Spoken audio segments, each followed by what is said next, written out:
कार्यक्रम के प्रायोजक हैं पेट सफा आयुर्वेदिक चूर्ण। पेट सफा, हर रोग दफा। रूप मंत्र आयुर्वेदिक फेस क्रीम, ये कोई कॉस्मेटिक नहीं, आयुर्वेदिक औषधि है।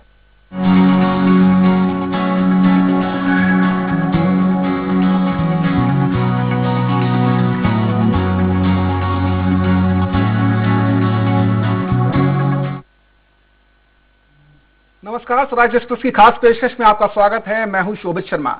भूपेश सरकार के कड़े प्रयासों के चलते छत्तीसगढ़ अब कोरोना की दूसरी लहर से निपटकर आगे बढ़ रहा है। वैसे एक वक्त था जब लग रहा था कि महामारी से उबरना प्रदेश के लिए आसान नहीं होगा, लेकिन कोरोना के खिलाफ जंग में सरकार के बेहतर मैनेजमेंट ने बिगड़े हालातों को ठीक कर दिया है। आज की तारीख में न सिर्फ कोरोना पूरी तरह से कंट्रोल में है, बल्कि सरकार की असरदार रणनीतियों और कड़े फैसलों के चलते जनजीवन भी पटरी पर लौट आया है। इतना ही नहीं, भूपेश सरकार प्रदेश के विकास को लेकर कुछ न कुछ नया भी कर रही है। उसकी जंग की जो तैयारी है, कोरोना की जो संभावित तीसरी लहर जो चेतावनी मिली हुई है, उसको लेकर भी खूब तेजी से काम कर रही है। दरअसल कोरोना की जो तीसरी लहर आने की संभावना है, ऐसे में भूपेश सरकार इसके लिए वो सभी व्यवस्थाएं कर रही है जिनकी दरकार है।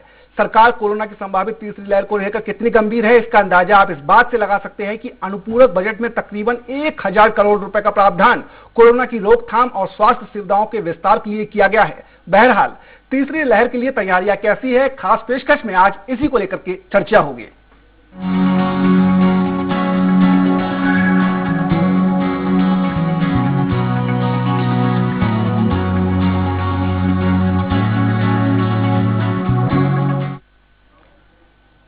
छत्तीसगढ़ सरकार कोरोना की संभावित तीसरी लहर से लड़ने के लिए तैयारियां कर रही है। विधानसभा के मानसून सत्र में पेश किए गए अनुपूरक बजट में भूपेश सरकार ने 2485 करोड़ 59 लाख रुपए का प्रावधान किया है। इसमें भूपेश सरकार ने 3 मेडिकल कॉलेजों के पदों की स्वीकृति, चंदूलाल चंद्राकर मेडिकल कॉलेज का अधिग्रहण और कोविड-19 संक्रमण से बचाव के साथ ही स्वास्थ्य सेवाओं में विस्तार के लिए 957 करोड़ रुपए का प्रावधान किया है। इसी के साथ उम्मीद जागी है कि छत्तीसगढ़ बेहतर स्वास्थ्य सेवाओं के साथ कोरोना से जमकर मुकाबला करने के लिए तैयार है। चलिए तीसरी लहर की जो तैयारियां हैं उसको लेकर के विस्तार से चर्चा करें। उसके पहले इससे जुड़ी एक रिपोर्ट देख लेते हैं।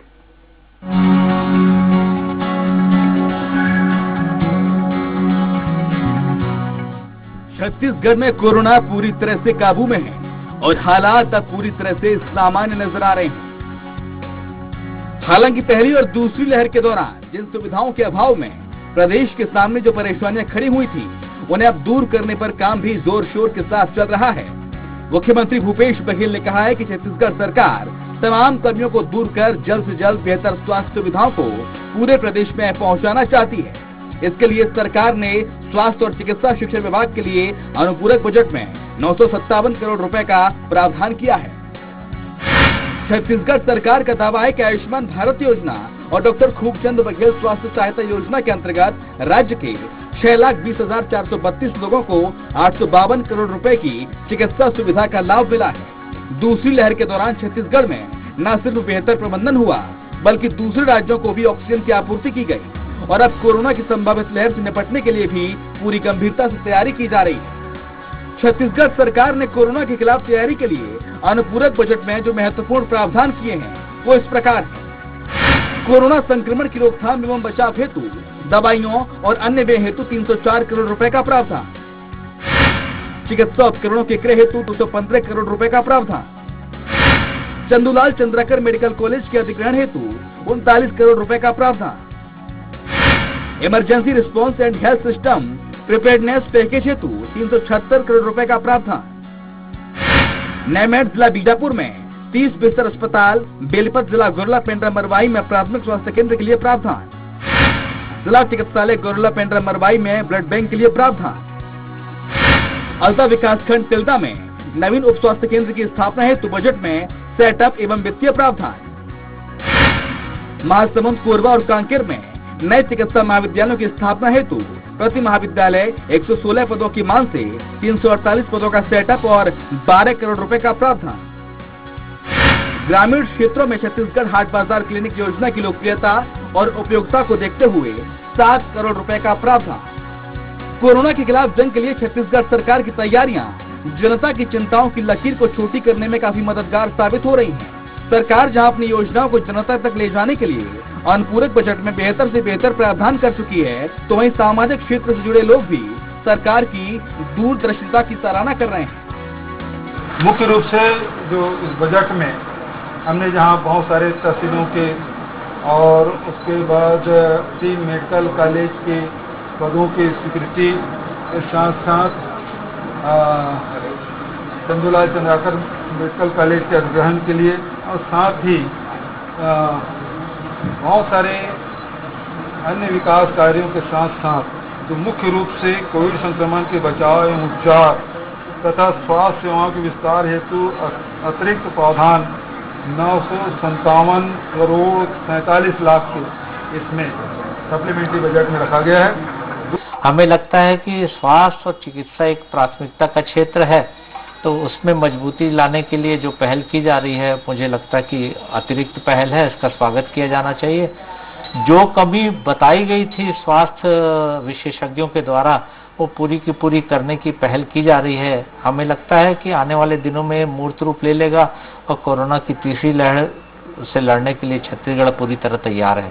कोरोना महामारी ने जनता से काफी कुछ छीना है। पहली और दूसरी लहर के दौरान जो कुछ देश और छत्तीसगढ़ ने सहा है, कोई नहीं चाहता कि ऐसा दौर दोबारा फिर जीवन में आए। लिहाजा भूपेश सरकार के द्वारा पिछले अनुभवों से सीख लेते हुए भविष्य की तैयारियों को लेकर किए जा रहे प्रयास बेहद ही सराहनीय हैं और देश के लिए एक नजीर भी है। स्वराज एक्सप्रेस के लिए रायपुर से दिलीप साहू की रिपोर्ट।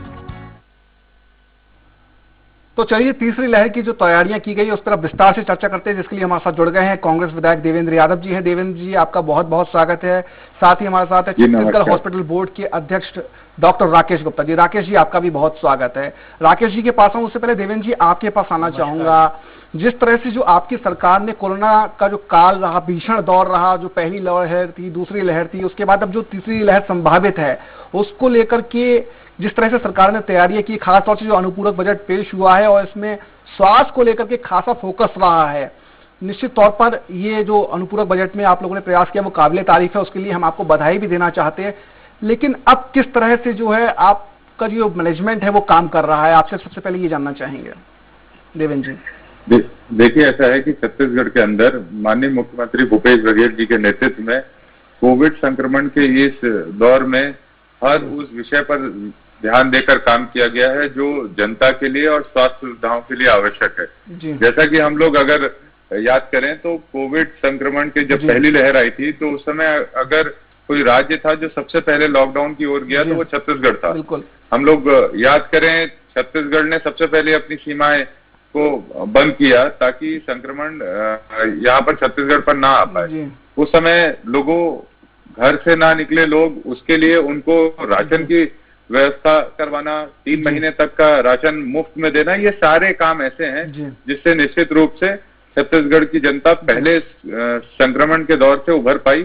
और जहां तक दूसरे संक्रमण दौर की बात है, उस समय जब पूरा देश के अंदर हाहाकार मची थी, ऑक्सीजन को लेकर हम अपने लोगों को खोते हुए देख रहे थे, तो छत्तीसगढ़ एक ऐसा राज्य रहा जहां सरप्लस ऑक्सीजन की व्यवस्था रही और अन्य राज्यों को भी हमने ऑक्सीजन उपलब्ध कराया। साथ ही साथ अगर हम अपने इंफ्रास्ट्रक्चर की बात कहें तो हमारा इंफ्रास्ट्रक्चर सीधा 50 गुना ज्यादा मजबूत हुआ, बढ़ा। भले वो ऑक्सीजन बेड्स की व्यवस्था हो, आईसीयू की व्यवस्था हो, भले डॉक्टर्स के अपॉइंटमेंट की बात हो, नर्सेस की बात हो या इमरजेंसी हैंडलिंग की ट्रेनिंग की बात हो, हर एक एंड पर हमारे लोगों ने शासन ने माननीय मुख्यमंत्री जी के निर्देश पर बहुत बेहतरीन तरीके से काम किया। और अगर आप याद करें तो हर एक दिन माननीय मुख्यमंत्री जी की वीसीज के माध्यम से वो हर एक विषय पे, छोटे से लेकर बड़े विषय पर खुद अपनी तरफ से ध्यान देते रहे।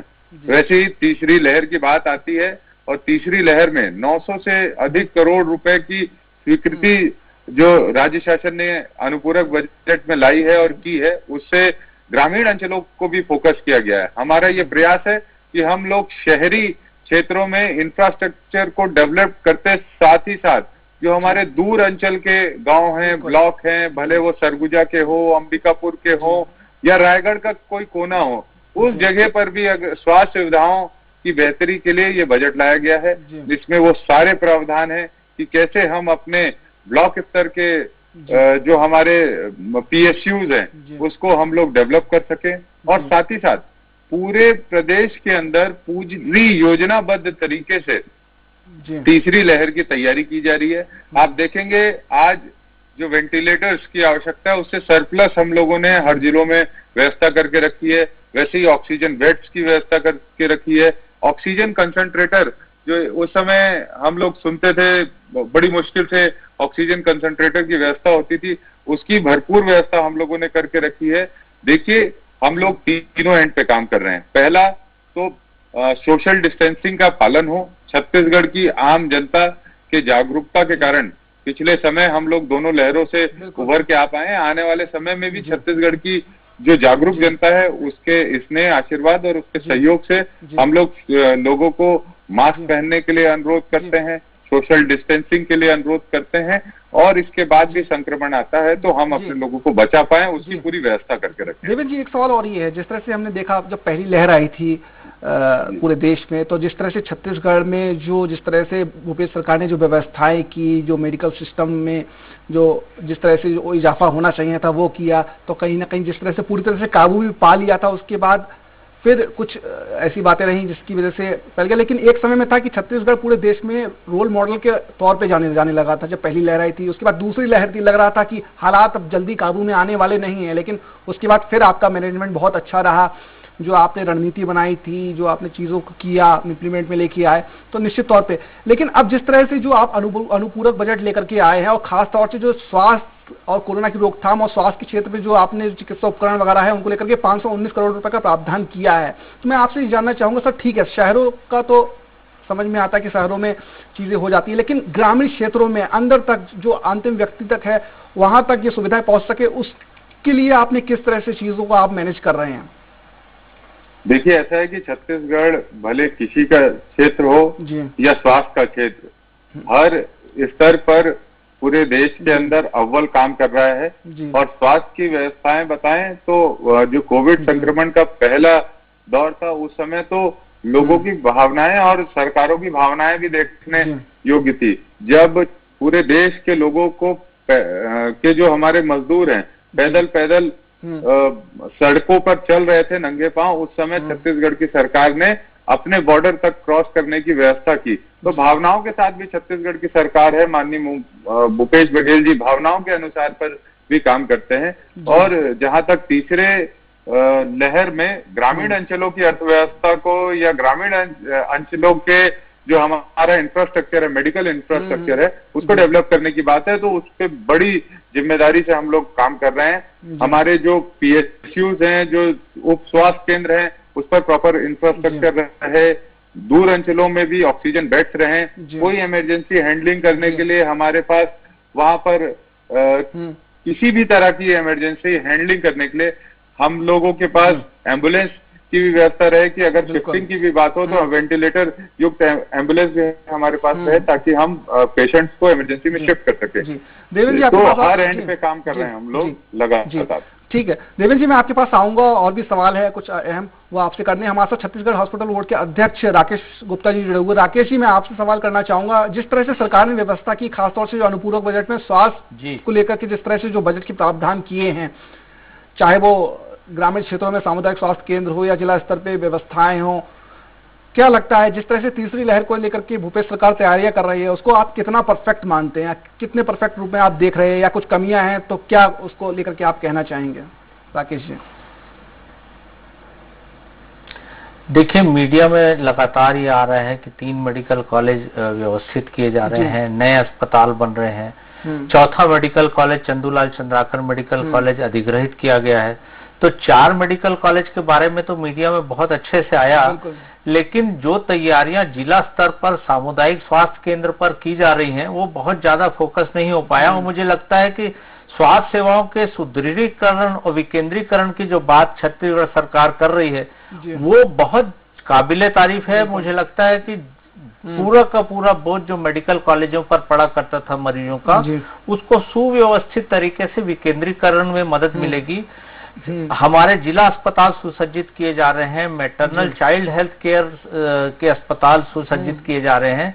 हमारे 50 बिस्तर के 15 अस्पताल अभी पिछले दिनों बने हैं, 100 बिस्तर के करीब 10 अस्पताल बने हैं, और जो MCH अस्पताल होते हैं उनको पर्याप्त तरीके से सुसज्जित किया जा रहा है। हर जिला अस्पताल में वेंटिलेटर बेड्स की व्यवस्था की जा रही है, ऑक्सीजन बेड की व्यवस्था की जा रही है।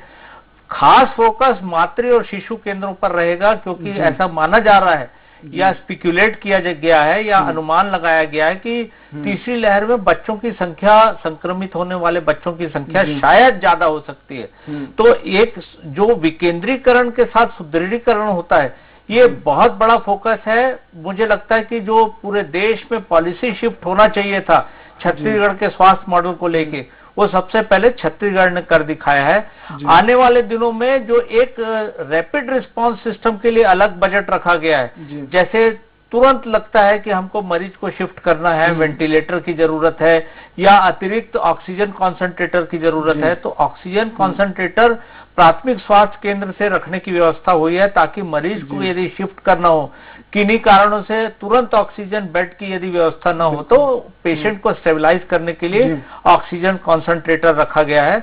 जो लिक्विड ऑक्सीजन प्लांट है वो हर मेडिकल कॉलेज में है। ऐसे ऑक्सीजन प्लांट, PSA प्लांट स्थापित किए जा रहे हैं। सभी जिला अस्पतालों में यह सुनिश्चित किया गया है कि अतिरिक्त जंबो सिलेंडर की व्यवस्था हो, ताकि ऑक्सीजन की कमी किसी प्रकार के न हो। आपने देखा होगा कि छत्तीसगढ़ ही ऐसा राज्य रहा पूरे देश में जिन्होंने न केवल ऑक्सीजन के मामले में आत्मनिर्भरता प्राप्त की, बल्कि पड़ोसी राज्यों को भी ऑक्सीजन दी। करीब 7 राज्य ऐसे थे जहां ऑक्सीजन छत्तीसगढ़ से गई।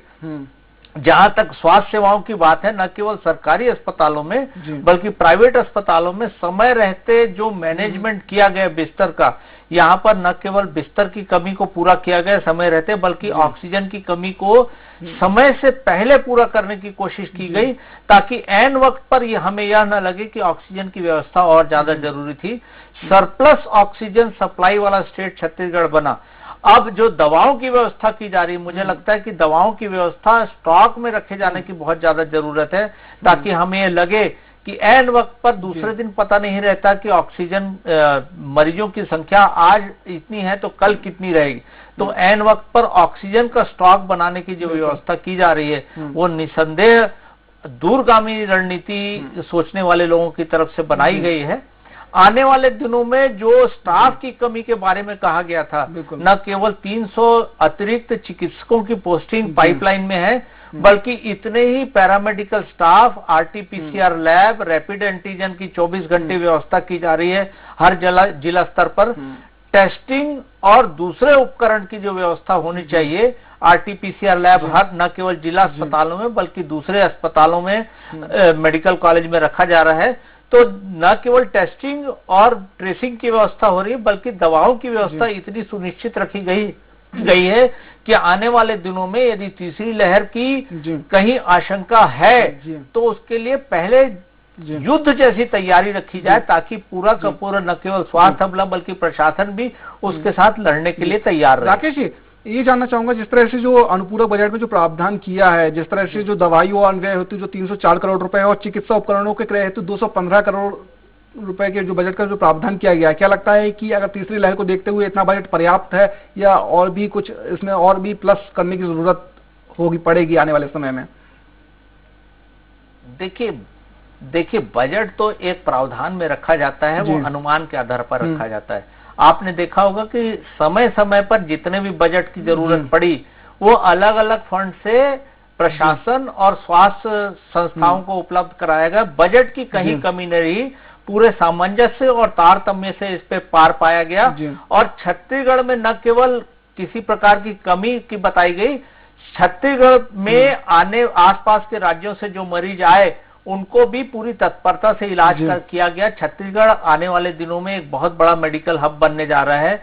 उड़ीसा, विदर्भ, आसपास के मध्य प्रदेश के इलाकों से आए, अमरकंटक के रास्ते मध्य प्रदेश के मरीज भी आए, जो बिलासपुर जिले ने पूरे तारतम्य के साथ उनको मैनेज किया। अभी जो कम्युनिटी हेल्थ सेंटर और दूसरे सेंटर्स की स्थापना की जा रही होगी, आपने ध्यान से देखा होगा कि 3 कम्युनिटी हेल्थ सेंटर की स्थापना के बारे में बजट दिया गया है। गौरेला, पेंड्रा, मारवाही, दूरस्थ बीजापुर में और अंबिकापुर वाले इलाके में जो दिया गया है वो आने वाले दिनों में मुझे लगता है कि स्वास्थ्य सेवाओं के विकेंद्रीकरण में मदद मिलेगी।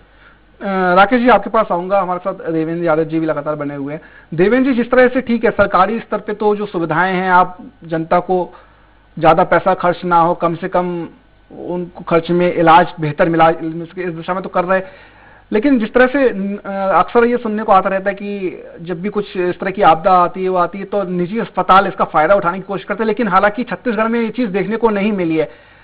आने वाले समय में ठीक है जिस तरह से सरकारी स्तर पे तो जो व्यवस्थाएं हो रही है, निजी अस्पतालों में और बेहतर इंतजाम हो, जनता को कम कीमत में सुविधाएं मिल सके, इस दिशा में भी क्या कुछ खास प्रयास हो रहे हैं? देखिए ऐसा है कि जैसा कि राकेश भैया अभी बता रहे थे डॉक्टर साहब कि छत्तीसगढ़ एक मेडिकल हब के रूप में उभर रहा है। छत्तीसगढ़ में नए मेडिकल कॉलेजेस और प्राइवेट कॉलेज को भी जैसे हम लोगों ने अभी अधिग्रहण किया है, शासकीकरण किया है, तो निश्चित रूप से जनता के लिए हम लोग एक पूरा इंफ्रास्ट्रक्चर लेके हम तैयार हैं हर स्तर पर लड़ने के लिए।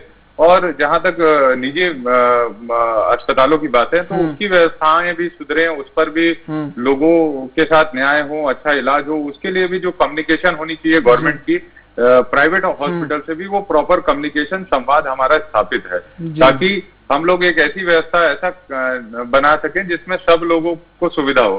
आपने देखा होगा कोविड के समय भी निजी अस्पतालों के बेड अलॉटमेंट से लेकर आईसीयू हैंडलिंग से लेकर एक एक पेशेंट की डिटेलिंग लेना, फॉलो अप करना, ये हमारे राज्य शासन के सम्मानित अधिकारियों ने किया है ताकि जनता को ज्यादा से ज्यादा सुविधा हो सके, पारदर्शी रहे प्रक्रिया और कोई भी अपने अधिकारों का दुरुपयोग ना करे या परिस्थिति में कोई अगर तकलीफ में है तो उसका दुरुपयोग ना, उन सभी विषयों पर हम लोगों ने ध्यान दिया है पहले भी और आने वाले समय में भी हम लोग हर स्तर पर तैयार हैं।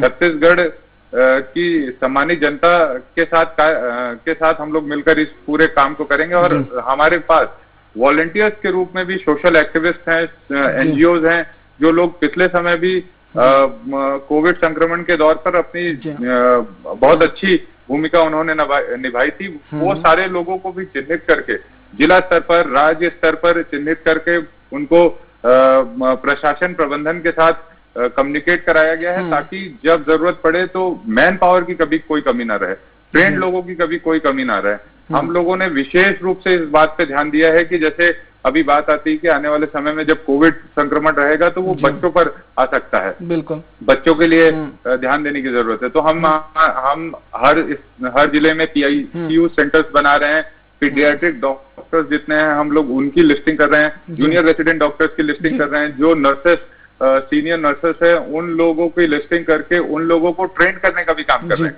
ताकि किसी भी तरह की इमरजेंसी, भले वो ओल्ड एज की हो या युवा वर्ग की हो या छोटे बच्चों की हो, उसको हैंडल करने के लिए हमारी टीम हमेशा तैयार रहे। और मैन पावर पे विशेष रूप से मैन पावर पे हम लोग पूरी तरह फोकस है कि मैन पावर की कोई कमी ना रहे, क्योंकि कोविड का संक्रमण जब आता है तो उसमें हम लोग ये महसूस करते हैं कि हमारे डॉक्टर्स, हमारे नर्सेस, हमारे स्टाफ, हमारे स्वास्थ्य कर्मचारी, सारे लोग कहीं ना कहीं प्रभावित हो जाते हैं, तो फिर मैन पावर की कमी आती है।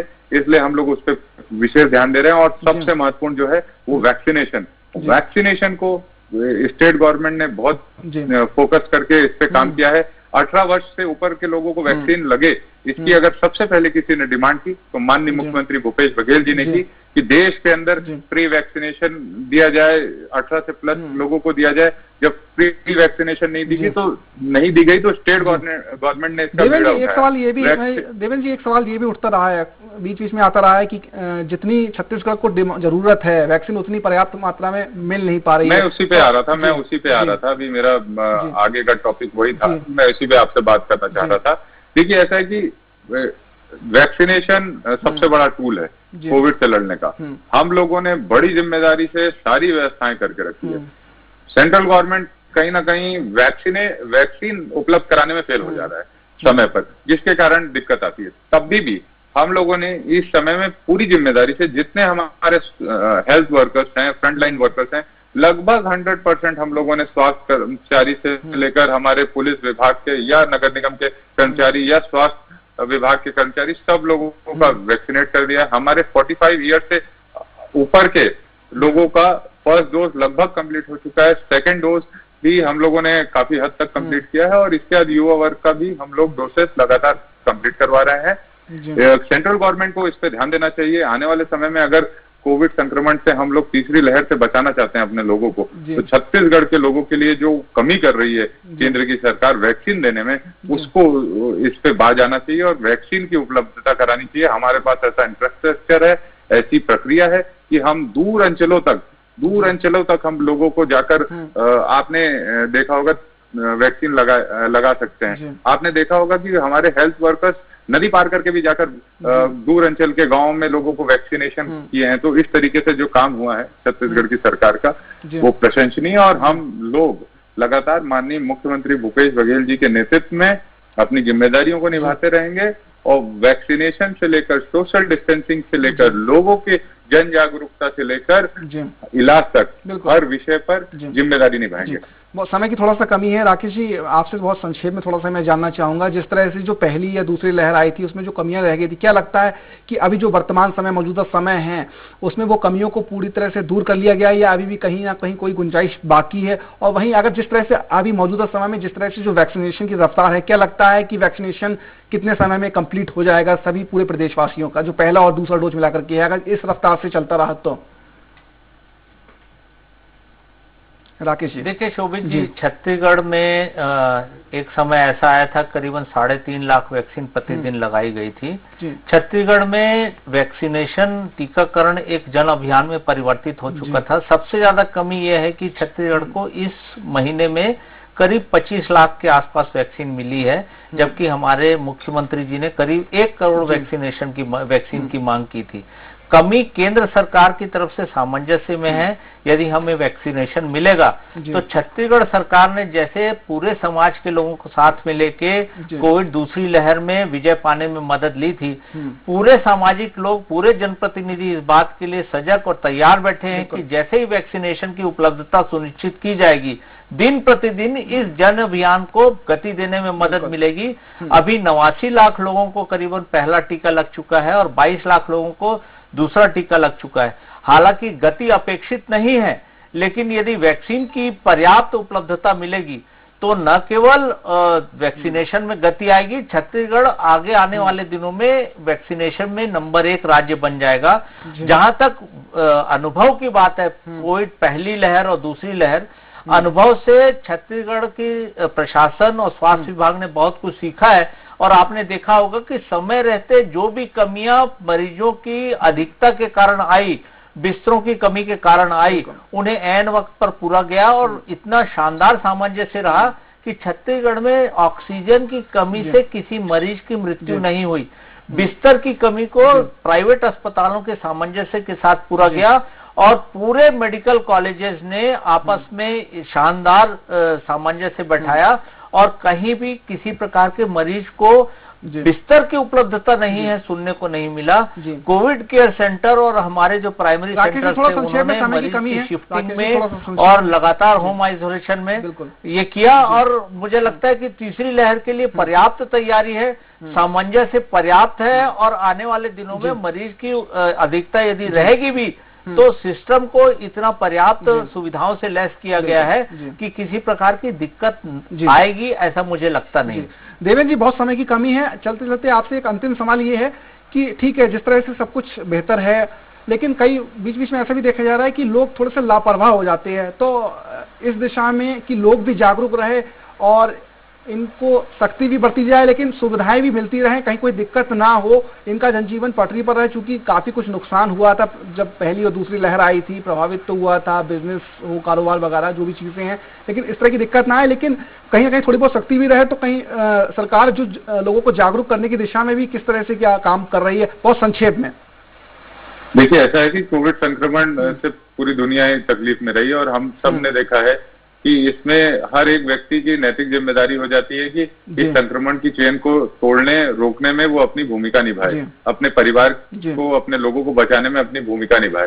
निश्चित रूप से चैलेंजेस रहते हैं और इन चैलेंजेस में हम लोग अपने स्तर पर पूरी तरह तैयार हैं, जनता के बीच में जागरूकता अभियान भी चला रहे हैं और मुझे इस बात का भी पूरा भरोसा है कि छत्तीसगढ़ की जागरूक जनता हर स्तर पर छत्तीसगढ़ की सरकार के साथ खड़ी है, खड़ी दिखती है। जो साथी सोशल डिस्टेंसिंग का पालन नहीं करते, मास्क पहनने का पालन नहीं करते या वैक्सीनेशन नहीं लगा रहे हैं, उन साथियों से आपके माध्यम से भी मैं अपील करूंगा कि ये ऐसा समय है, ऐसा दौर है कि सब लोगों को अपनी अपनी भूमिका निभाने की आवश्यकता है और हम सब जब एक साथ एकजुट होकर एक मिशन पे लगेंगे तभी हम अपने एक एक व्यक्ति को, अपने लोगों को बचा पाएंगे। हम सरकार के रूप में लोगों को सुविधाएं मिले, लोगों को तकलीफ ना हो, जन जागरूकता चलती रहे, लोगों से संवाद बेहतर रहे, जो लोगों की डिमांड है उस तरीके से सरकार प्रबंधन करे। इन सभी विषय पर हम लोग जिम्मेदारी से ध्यान दे रहे हैं और मेरा पूरा विश्वास है भूपेश बघेल जी के नेतृत्व में हम लोग आने वाले समय में भी अगर कोई बुरा वक्त आया, हम तो ईश्वर से ये प्रार्थना करेंगे कि कोविड की तीसरी लहर ना आए, लेकिन आया तो उनके नेतृत्व में हम सब छत्तीसगढ़ के लोगों के साथ मिलकर इस संघर्ष से भी लड़ेंगे और जीतेंगे। जी चलिए देवेंद्र जी, तमाम चर्चा करने के लिए आपका बहुत धन्यवाद। राकेश जी, आपका भी बहुत बहुत धन्यवाद स्वराज एक्सप्रेस से जुड़ने और चर्चा करने के लिए। तो जिस तरह से भूपेश सरकार ने जो प्रयास किए हैं कहीं ना कहीं वो सामने नजर आ रहे हैं, वो सफल हो रहे हैं, क्योंकि अभी कोरोना पूरी तरह से कंट्रोल में है। वहीं संभावित तीसरी लहर को देखते हुए भी भूपेश सरकार ने तैयारियां करना शुरू कर दी है। स्वास्थ्य सेवाओं में इजाफा हो रहा है, चाहे वो शहरी हो या ग्रामीण क्षेत्र हो, हर जगह व्यवस्थाएं की जा रही ताकि कहीं अगर तीसरी लहर आती है तो जो पहली या दूसरी लहर के दौरान जो कमियां रह गई थी वो आगे देखने को ना मिले। हर जगह अगर कोई पीड़ित होता है कोरोना से तो उसको बेहतर इलाज मिल सके, जल्द से जल्द स्वस्थ होकर अपने घर जा सके। और वहीं जिस तरह से जो लोगों से भी है, लोगों को जागरूक भी किया जा रहा है और लोगों से ये लगातार अपील की जा रही है कि वो सावधानी बरते, लापरवाह बिल्कुल ना बने, मास्क बनाए, सोशल डिस्टेंसिंग बनाए रखे। स्वराज एक्सप्रेस भी सभी दर्शकों से यही अपील करता है कि वो कोरोना काल में कोई भी लापरवाही ना बरते। भले ही अभी हालात ठीक है, समान नजर आ रहे हैं, लेकिन कहीं कोई लापरवाही ना बरते। अगर आप लापरवाह नहीं होंगे तो निश्चित ही आप स्वस्थ बने रहेंगे। इसी के साथ हमारी इस खास पेशकश में इतना ही। नमस्कार।